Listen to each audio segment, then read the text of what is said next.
Last month, a 2.5-hour animated epic hit China. It was called Ne Zha 2, and it quickly climbed to the top of the animated box office, not just for that month, but for the entirety of the animated box office. So it seemed like people were quite enjoying the film. I myself had never even heard of it over here in America, but that quickly changed when I found the first one streaming for free on YouTube. After watching and very much enjoying the first film, I had to get out and see the sequel. Well, as luck wouldn't have it, it was playing nowhere in my state. So I patiently waited, and waited, and waited some more. But I had seen the reviews start to come in, people praising this sequel as being even better than the first, more grand, more epic. And so I said enough is enough. I got in my car and I drove for a total of 6 hours to a completely different state to watch the film. 6 hours of driving for a 2.5-hour movie. Now the question remains, was it worth it? Well, in order for me to really answer that question, we're gonna have to take a deep dive for the next 10 minutes into— no, I'm joking. It was very much worth it. Fantastic film. Let's talk about it.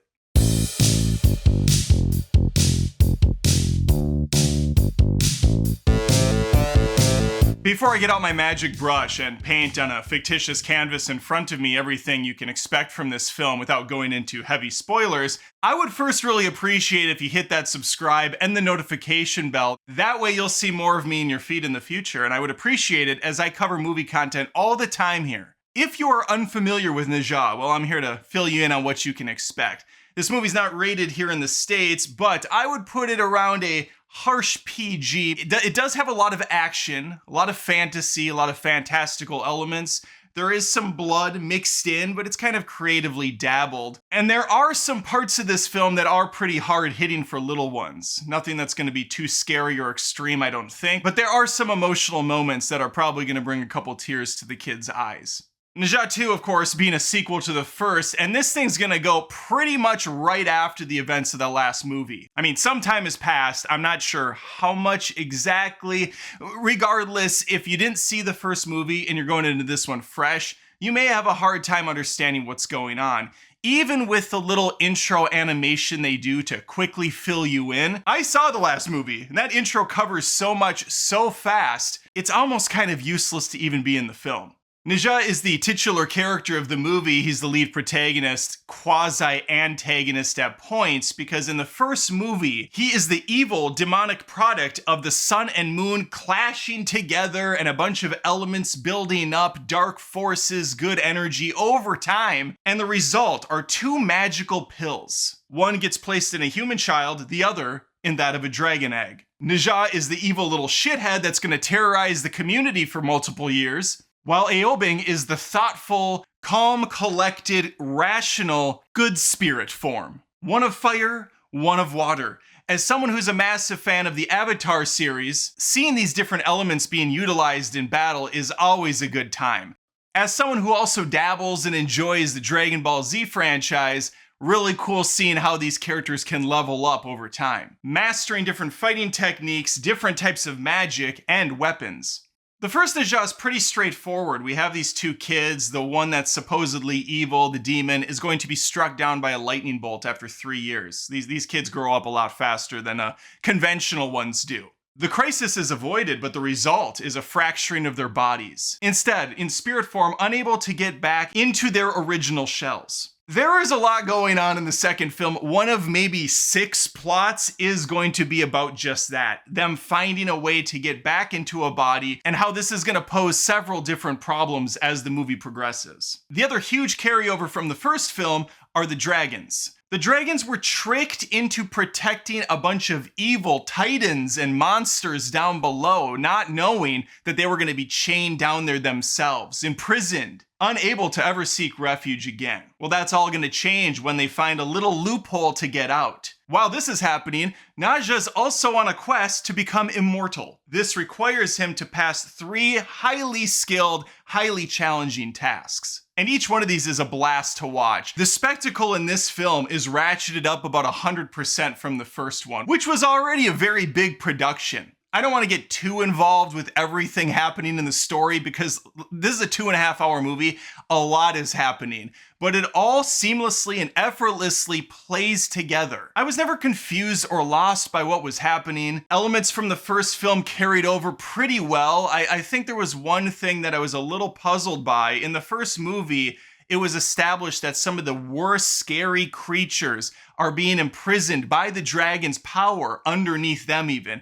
In this film, they just don't exist. Or I mean, maybe I missed something and they moved them or they destroyed them, turned them into pills, because that's another plot point that's going on. It's possible. But I was a little disappointed I didn't get to see some of these creatures back from that little tease we got in the first movie. But that is such a small gripe compared to what we actually get here, which is a ton of action.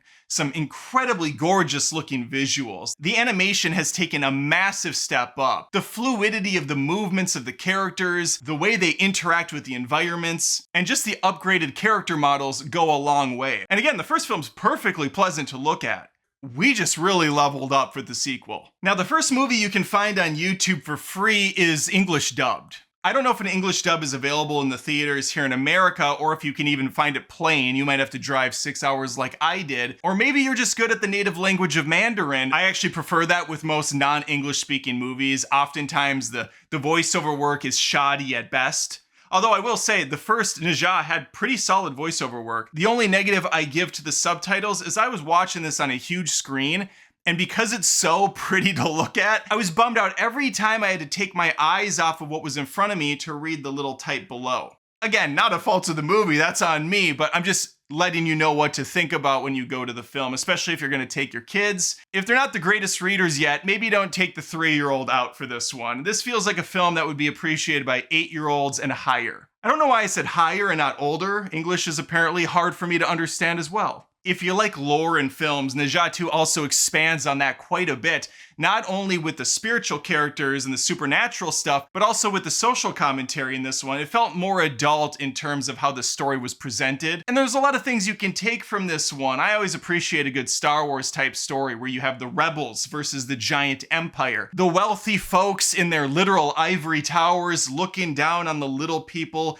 making plans, scheming, trying to perfect what they think is imperfect. Then you have the disfigured, ugly creatures down in the mines doing the work, being belittled, being outcast just for their appearance on the outside and not necessarily what they represent. Lots of good messaging you can mine from this movie. Nothing is egregious or like spoken down at you. It's just very much focused on a great story with amazing characters and some very interesting themes. As far as the humor goes, that is carried over from the first. It wasn't as funny in this one. It's a little less slapsticky, a little less childish with the jokes, but there's still plenty of it there for all ages. Lastly, there's the emotional aspect. While I do think the first one hits you in the feels a little bit more, or it is subjective, at least for me it did. I found that smaller story to be a little bit more personal, and I was able to kind of sympathize more than this more grandiose one that still does have some very heartfelt moments,